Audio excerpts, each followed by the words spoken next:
حدیث ہے 2390 اور حضرت ابو ہریرہ رضی اللہ تعالیٰ عنہ اس کے راوی ہیں۔ وہ بیان کرتے ہیں کہ ایک شخص نے رسول اللہ صلی اللہ علیہ وسلم سے تقاضا کیا،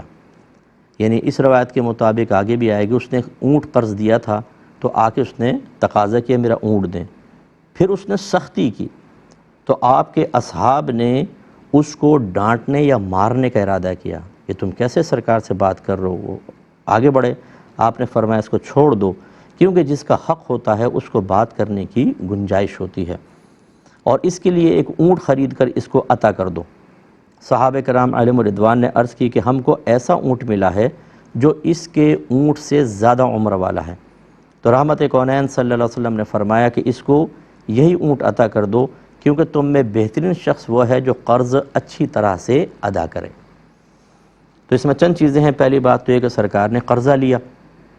یہ ہم نے آپ کو بتایا کہ تعلیم امت کے لیے، تاکہ امت کے لیے آسانی ہو جائے۔ اگر سرکار صرف قرض سے ناراضگی کا اظہار کرتے تو بہت سارے جو بیچارے غریب لوگ ہیں وہ کیسے قرض لیتے، ان کے لیے تو گناہ بن جاتا نا، وہ جب سرکار اظہار ناراضگی فرما رہے تو گناہ ہے۔ لیکن پتہ چلا کہ اظہار ناراضگی وہ والی نہیں ہے کہ جس میں قرض لینے پہ انسان گناہ گار ہو جائے، بلکہ ناپسند رکھا بس سرکار نے، جس کو مکروہ تنزیہی کہہ لیں آپ، اور بہت ہی سخت ضرورت ہے تو پھر تو کراہت بھی ختم ہوتی ہے کہ چلو لے سکتے ہیں، پھر مباح ہے، یعنی نہ گناہ نہ ثواب۔ تو صرف اس لیے میرے آقا صلی اللہ علیہ وسلم نے قرض لیا کہ جو بیچارے غریب ہیں وہ یہ سوچ کے کہ میرے نبی نے بھی تو لیا تو میں نے لے لیا، اس کی گنجائش نکلے۔ ویسے بلا ضرورت قرضہ نہیں مانگنا چاہیے، اس پر ہم کافی کلام آپ کے سامنے کر چکے ہیں۔ اب اس شخص نے آ کے جب سوال کیا کہ جی میرا قرضہ دیجئے، اب میرے آقا صلی اللہ علیہ وسلم کی عادت کریمہ تھی، آپ کبھی بھی ڈیلے نہیں کرتے تھے۔ ایسا نہیں ہے کہ کوئی ٹائم دیا ہے اور اس سے آگے وعدہ خلافی تو ایک نبی کبھی نہیں کرتا، اور میرے آقا صلی اللہ علیہ وسلم کیسے کر سکتے ہیں؟ تو یہ ہوتا یہ تھا کہ وہ وقت سے پہلے آ کے مطالبے شروع کر دیا کرتے تھے۔ اس نے بھی آیا اور اس نے مطالبہ کیا، اور اس نے سختی کی، ذرا لہجے میں سختی ہوگی، اس نے زیادہ فورس کیا آپ کو، اور رحمت کونین صلی اللہ علیہ وسلم عمومی طور پر اس قسم کی باتوں میں نہ ناراض ہوتے تھے اور نہ فوراً ہائپر ہو کر سخت جواب دیتے تھے۔ تو صحابہ کرام نے بہرحال اس سختی کو اور اس شدت کو محسوس کیا اور اس کو بہت بڑی بے ادبی سمجھا، تو اس کی طرف بڑھے تاکہ اس کو اس کام سے روکا جائے، لیکن نبی کریم صلی اللہ علیہ وسلم نے منع فرمایا اور ایک جملہ ارشاد فرما دیا کہ جب کسی کا کسی پر مطالبہ ہوتا ہے تو اسے اس قدر تو مطالبے کی گنجائش ہوتی ہے۔ اس کا مطلب یہ ہوا کہ اگر آپ کسی سے پیمنٹ لے رہے ہیں، آپ قرضہ وصول کر رہے ہیں، اور خدا نخواستہ آپ کو غصہ آیا کہ وہ ڈیلے کر رہا تھا، اس نے دیر کر دی، آپ کا نقصان کر دیا، اور تھوڑا بہت غصہ ہو گیا اور غصے کا اظہار بھی بلکہ آپ نے کر دیا، اس کی گنجائش ہے۔ لیکن ایسا نہیں کرنا چاہیے کہ آپ ماریں پیٹیں یا لوگوں کے سامنے لاؤڈلی بول کے اس کی عزت کو خراب کر دیں، خصوصی طور پہ جب کوئی تنگ دست ہو۔ تنگ دست کو مہلت دینے کا حکم ہوتا ہے، نہ کہ اس کی عزت خراب کرنے کا۔ اس کی فضیلت بھی آگے آ رہی ہے جو میں آپ کی خدمت میں ذکر کروں گا، تو لہٰذا یہ گنجائش نکلتی ہے۔ اسی طرح آپ مقروض کی طرف آ جائیں، اگر آپ کا قرض خواہ یا جس کو آپ نے پیمنٹ دینی ہے تھوڑا سختی کے ساتھ کرے، تو یہ نہیں ہے کہ آپ اس کو وعیدیں سنائیں، اس کے لیے گنجائش ہے۔ اگر آپ یہ کہیں گے تم اتنے سختی سے بات کر رہے ہو جہنم میں جاؤ گے، نہیں، آپ کے نبی نے تو فرمایا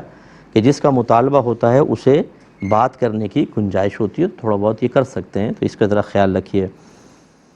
اچھا، پھر ایک سرکار نے فرمایا اس کو بدلے میں اونٹ دے دو۔